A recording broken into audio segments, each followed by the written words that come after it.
Yep, 2 Okay, mics. we're on. Yep, yep. Got it. I can hear you. It's amazing, Second Wind. These microphones work so good when you turn them on. Yeah.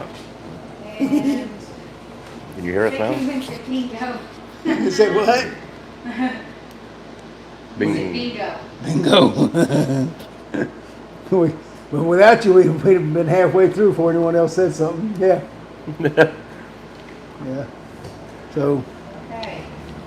anyway, we had a good week this week, Scott. Yeah. Oh, and hi, tell Teresa hi. Tell With, Teresa. Nico.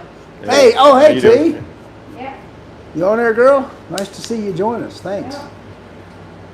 Yeah, had a productive week. Had some good training Tuesday. Saw improvements. A lot of our dogs are coming along real well. Yeah, they really are. Weather ain't too bad, so Yeah. Oh, man, we've been lucky with the weather. yeah. Life is good. So we're going to wait for a few more people. I got smudges on my... Ooh, Lord, I got to clean that thing. So we're going to do I'm going to try and start a little trivia question. It ain't going to be that hard. But something but you got to have the answer by the end of the podcast. Fair enough. We'll give everybody my security system bites bumper stickers if they win. Yeah, Little something. that'd be good. Yeah.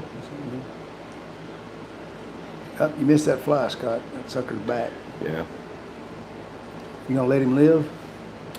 Come close enough. I don't want to get up. What we got? so- Whoops. 4 more minutes. Let's give everybody the benefit of the doubt here. And Yeah. I want to go ahead and start. We can go ahead and start. Start. Yeah. So, What'd you do? What'd you look in the Google verse this week for? well, talking about training protection dogs, and we got to start somewhere. So I said, where do you start? I said, well, I started looking up, and different people have different techniques and ideas. Correct. And I found one right up on this, and this is an older post, and I'm not gonna name anybody, but they were saying that you should isolate your protection dogs from every other dog or people. You don't do anything, but you keep them isolated. You train them, and you bring them up that way. And I was like, well, how can you bring a dog in the public without him wanting to eat everything? He's never seen anything. So that was that one rare post I seen. Okay. And the more I read into it, like we do here, socialization of your dog, obedience, and you work it in balance. And there's one lady, she was saying that you don't need to go to a professional trainer and get your dog trained for protection work. Of course not. You can do it yourself. Of course you can. And one thing she said is, you got to teach your dog how to bark on command. When you need him to bark, he's going to bark. I was Okay. like, Like if there's a bad guy in front of you, you say bark. and- bark! Uh-huh. And when he leaves, you go, okay, you stop barking now. She was like roboting the dogs. And and said if he seems like he let a stranger in your house, somebody, give him the bark command. But you got to be careful because some dogs, like cane corsos, mastiffs, and shepherds, are not very good protection dogs. She said that. She said that cane corsos, doggo argentinos. Basically, she was saying all mastiffs and some of the working breeds are not good protection dogs because there's a threat they might bite when you can't might come and bite somebody. Because they might bite somebody. Because what she was saying was a protection dog just has to bark. So basically, she's just trying to have alert dogs. Yeah. Alert. Yeah. So that's what kind of threw me sideways. But I was This wondering. is a lady saying that? Yes, she's a blogger out there. Just because we're Southern gentlemen, we're gonna do her a favor and not expose her name. No. No, but maybe I don't know. Maybe it's for city people, or I don't know. It was just like she was just alert dogs, basically. But the whole process was. But hit me wrong. You don't need a professional trainer, and start them that young and get them to bark. And she was correcting them, and no negative correction at all. She discredited Kohler also, saying Train away? She discredited Mr. Kohler. Oh, really? Saying his archaic ways of training in the 60s is not used today. And I kind of went back and looked everywhere else, and Kohler is one of the top methods that everybody still uses today doing security dogs. Absolutely. So, Absolutely, yeah. but getting off course or coming back to raising dogs to be protection dogs from puppies. What's your opinion on that? Okay, we got, and I want to tell everybody, I want to get this fly out of here. You're driving me crazy. We're going to do, for the next 3 weeks, we had a fortunate situation, and we got Katie Plicity, that's one of our members of our Western Shepherd Project. And Katie, hot damn good shot, Scott. No, hell, he's over here. Oh, he'll be all right. Bumper sticker to whoever gets the fly, okay? So Katie really jumped into stuff. Her and Rick Dunham, they found this puppy PC, I forget, puppy circumstances, puppy something. If you're listening, Katie, anyway, she's delved into puppy raising a modern way in great depth. Mm-hmm. And she's doing some things with the litter of black Western Shepherd pups we have on the ground right now that I couldn't believe already. It's amazing. Some of these methods, yeah. Mm-hmm. So we're going to take the next 3 weeks to do a series on puppies. Today we're going to touch on the security dogs, one of the biggest myths about them and one of the most dangerous myths that Scott's already alluded to. And next week we're going to have Katie hear her own self, and she's going to discuss everything that she's learning in these systems of training. And then the third week, we're going to go and do just a security dog, puppy, more advanced sort of thing. So should you isolate your pup? That's the one. I always, for a while, I used to think that was just a redneck way of thinking. It's just kind of the redneck. Well, I live out in the country anyway. I don't want my dog, Right. But it's really a very popular myth. I had one of you like Dobermans, so one of the you were looking at some European Dobermans when you were searching. Yeah. And one of the best Dobermans I ever saw was we got from a breeder that was not a breeder. It was a breeder in Monroe, Louisiana. All their stock was from either Yugoslavia or the Czech Republic, and I'm talking about 30 years ago. Right. These were beautiful dogs, and one of my customers in Mexico wanted this particular dog, so we bought him. He comes, he picks up his pup, he takes him back to Chihuahua City where he lived, and I said, bring him back at 6 months and we'll train him. And he brought me, and I had the dog at my kennel for his basic obedience for like 2 months. This dog was great. And he was 18 weeks or so old when this guy took him. And he brings the dog back at 7 or 9 months of age and gets him out of the truck, and this dog is just shaking, trembling. And I asked him, I said, what in the world have you done to this dog? In Mexico, they have a lot of flat roofs because they don't have that much rain, right? And some of the fancier houses, on the roofs, they have walls built, and they'll put a dog house up there, and they'll keep a dog on the top of the roof during the day a lot of times, let them run around. This dog had been on a roof and had not seen a single person except the owner for 7 months. Ooh. From the time he was about 4.5 months old to the time he was 9 to 10 months old. And he was a total useless spook. So, and of course, as I went along in the protection dog world, we saw more. And during the 90s, that was a really popular. Some of the biggest names in the dog world were advocating, don't let anybody pet your puppy. Take them out and socialize, and don't let anyone pet your puppy. So it was a little step closer to socialization, but still not the same thing. Right. So here's what happens when you don't socialize your dog. You have, with the average medium to large dog, you have 7 months to make your dog's temperament and personality. 7 months. 7 months of a dog's life are the equivalent of 9 years in a human's life.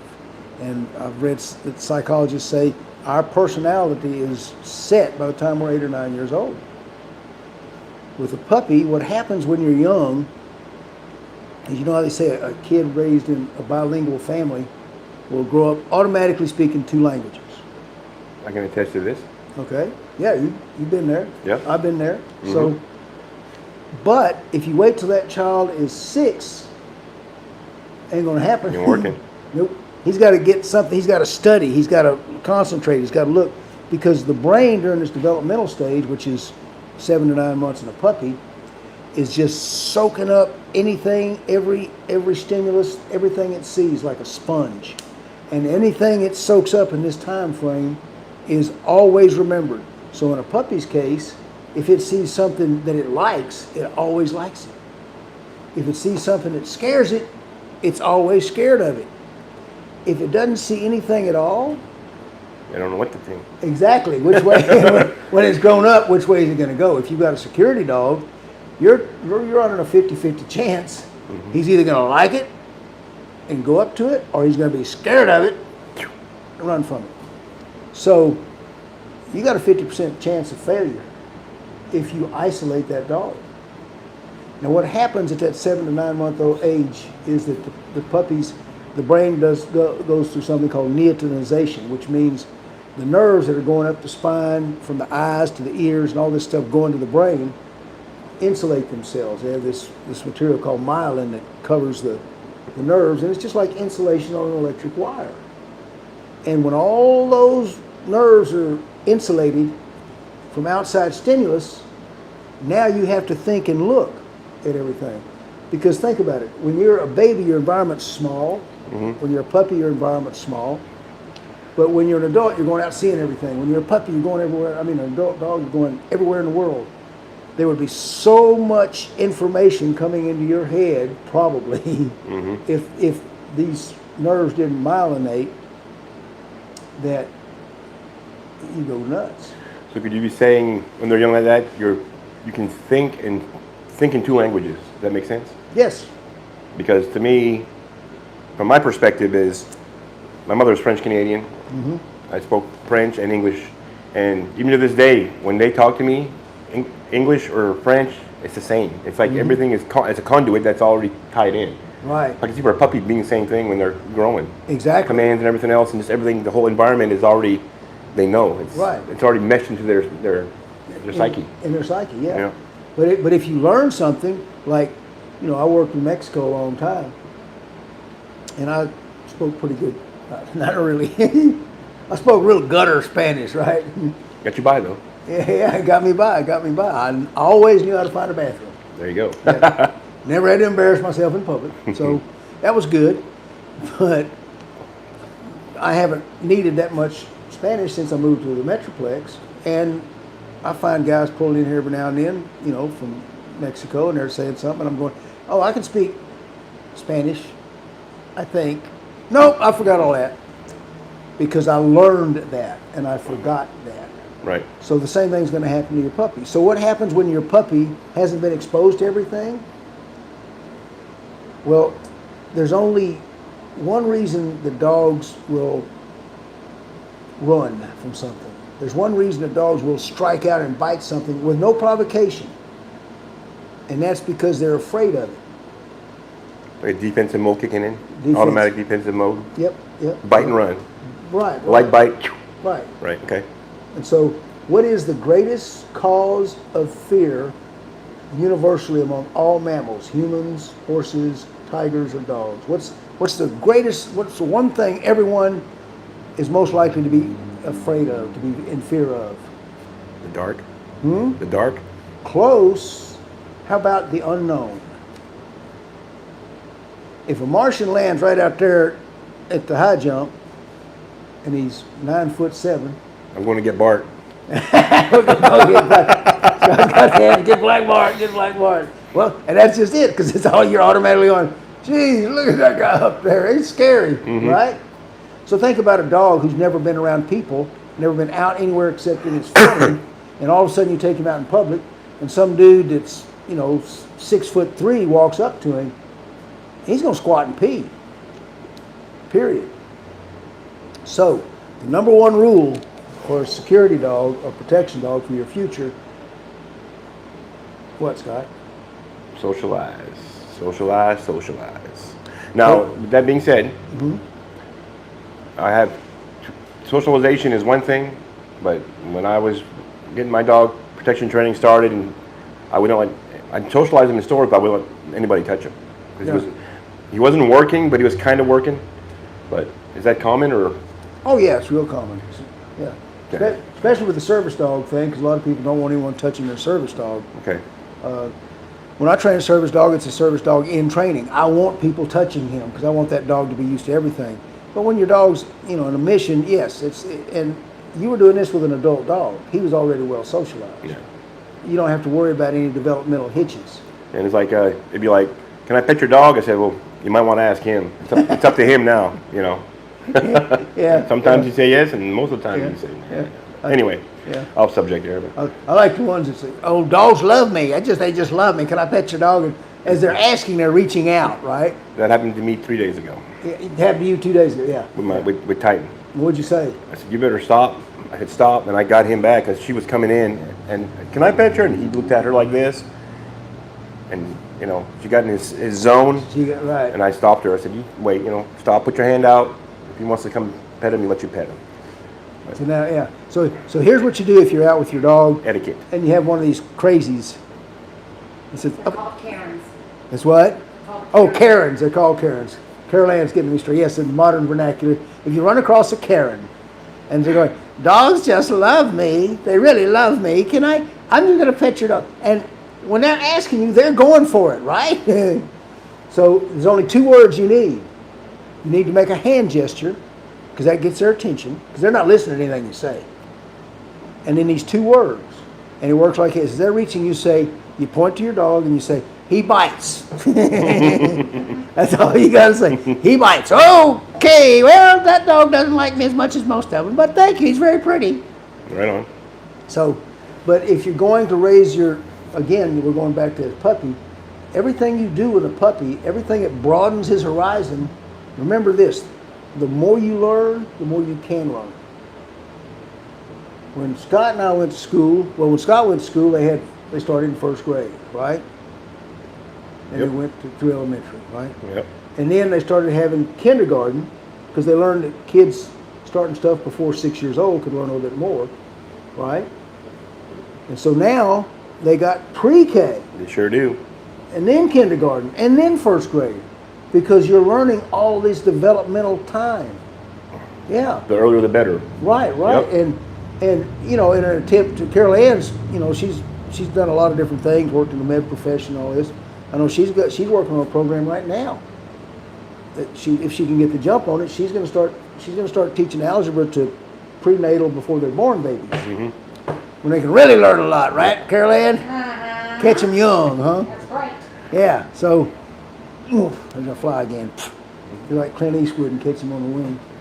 So, the younger you start learning, the more you can learn. So that's alone should be incentive for you to get your pup out in the world. Now, quick, easy socializing places. Some of you may have heard me say this before, but here's the easiest, quickest way to guarantee your pup is never going to be afraid of anybody or anything. Pick a busy time at the grocery stores, like 6 o'clock, supper time. Mm-hmm. I like a Walmart. If you have a Walmart, the buildings are made ideally, right? You have an entrance at this end, you have an entrance at this end. If you have a scared puppy, you have all this store in between. You walk in between, and then if your puppy's scared, you can just leave him there till he calms down. If he's not, you walk him closer to the exit, right? If he's not scared at all, if you catch him young, he's not going to be. Walk him straight in, and at least the Walmarts in this area usually have a place for the carts, and it's all indoors, right? So it's kind of cool. You're not taking a chance on going inside and your puppy peeing in the actual store. Bring some towels with you, by the way. Yep. Walk in there, and there's usually some benches or something right That's there. right. That's right. Yep. Sit down, facing the exit side, not the entrance. Makes sense, yeah. Yep. Carts are full, and it's all different objects and stuff coming out. Exactly. People dragging boxes, bikes, whatever. So, Yeah. so you're exposing to everything. Yeah. People, different sounds, noises, objects. Gotcha. And it's Walmart, so when they come out pushing those carts, only 3 wheels are working, so the cart's going ka-chunk, ka-chunk, Yeah, it is. ka-chunk. I mean, it's just And that's my luck every time. But yeah, yeah. So if you will spend 20 minutes a day, twice a week, at an extremely busy store with people coming out, not going in, because going in they're just like, oh, hey, you got a puppy. Catch them coming out when they got bundles and carts and everything else. Yeah, they're focused on getting out of there. Yeah. Right. Yep. Yeah, and you're not going to have the wackos, oh, can I come pet your puppy? They love me. So catch them coming out, 20 minutes a day, twice a week. You're going to have a pup that is really, literally bulletproof as he grows up. What you got, Caroline? J.B. Lewis said, the last 2 trainers I've spoken to gave me the same advice about isolating the dog from everyone. One of them said to me we wouldn't be able to see or visit Blizzard for 6 to 9 weeks. That's ridiculous. His own dog. Yeah. Huh. Who's that, JB? Yeah. We have Blizzard here. Man, oh, yeah. Oh, our Blizzard, yeah. Gracious, yeah. You need to get them out in the world. Thank you, JB, for that. That is just, it's more prevalent than I ever realized. I didn't realize it's still that prevalent. I mean, Yeah. I read that was old. I mean, that wasn't Oh, 10, 15 years ago when I pulled that up. I had to dig for that one. yeah. And actually, I came across it by accident, thanks to our bark, don't bark lady. Oh. So anyway, that just drove me crazy. But no, with that being said, do you think, which you know, but socialization is the first key? Yes, Step. absolutely. Now, everybody says, I want my puppy to bite, and I want to do that, and this and that. Now, is there a balance? Do you do obedience first to get the dog with the commands? Because, you want to start bite work and everything else, but you have a chance there, I think, that the teeth ain't developed enough yet and everything else. Is there a balance there between prey drive and obedience to make everything work? How does that work coming up with a puppy? Yeah, for me, obedience is always number one. Okay. If you don't do any bite work with your dog, but you're walking down the street where there's a potential mugger, robber, whatever down the street, and you've got a working type medium to large sized dog, and you stop and he stops, and you say down and he stays, I'll have Black Bart, we'll be in store, and my turn in line, I just tell him down, and I walk up to the cashier and pay, and then call him, and we walk out. And people just go, wow. Mm-hmm. If you have an obedient dog who's listening to you in public and acting well, no one's going to mess with you. So to me, obedience is the first key. There's another reason. The more obedience you do with your dog, the deeper that communication channel between the two of you, and the stronger the bond. There's nothing, these are my opinions only, folks, and I'm not saying they're right, but I know they are, but I'm not saying that. So the main thing, the most wonderful thing in a dog's life is your approval, period. And when you're doing obedience with your dog, whether you're rewarding him with a treat or a pat on the head or just a happy voice, it's not going to matter. And there's scientific evidence to back up. They've put heart monitors, respirators, blood pressure monitors, and all this stuff on dogs, and tested them with all those types of stimulus, and they found they all stimulate a dog greatly. So once you have that bond once you've got your dog listening to you, he loves it when you approve of what he's doing. Yes. That's why I say all a dog learns from ouch is avoidance. If you're doing something that he wants to do again, you're improving your bond because you're the one who gives him that excitement, that pleasure. And if you're the one who's giving him that excitement and that pleasure, he's going to be twice as pissed off if some ugly SOB tries to kick your butt. Now, do you think that building this bond, and I believe this, that the dog can feel your emotions and feel what you're feeling like when you come in the door, they know. So if you got something happening, even if he's not protection trained, but he can feel your anxiety come up, the dog will feel that, correct? Oh yeah. There's so many instances of, I mean, you couldn't document, I couldn't begin to put a number on the number of people over the years that have come up and told me about their dog automatically, and we've got Western Shepherd puppies that have, at less than a year of age, with no protection training, we talked about that in one of our podcasts, have actually stepped up and performed very, very well. This is a pet peeve of mine. I just now realized. That's on subject. The scientists and behaviorists will tell you that dogs are territorial. That's why, since they protect their territory, that's why they're good as a guard dog, right? I've never heard the term pack responsibility out of one of those yahoos. Never. So the pack is a territory. Wherever the pack is, that's his territory. Exactly. And they're protecting that area because that's their food source, yes. But it's not just because they want to protect this land. You know, they don't really are not interested that much in dirt. Yeah, because you see wolves and they run in packs, and you see the lead wolf, then you see the older wolves, then the big wolves in the back, and they migrate. Yeah. But it's pack mentality. Exactly. All for one for all. All for one for all. And when your dog goes into your home, he's got that same sense of pack responsibility. That's what we do different in security, proper security dog training. It's not done in a lot of these other types of training. In the other types of training, they trigger one of the instinctual survival drives, like prey or defense, and they teach a dog to bite if an object or if a person mimics those motions that set those drives in play. But they don't teach them that, because on the street no one's going to go, bite me here, bite me here. So all it is basically is they're flipping a switch and flipping it off. Yeah.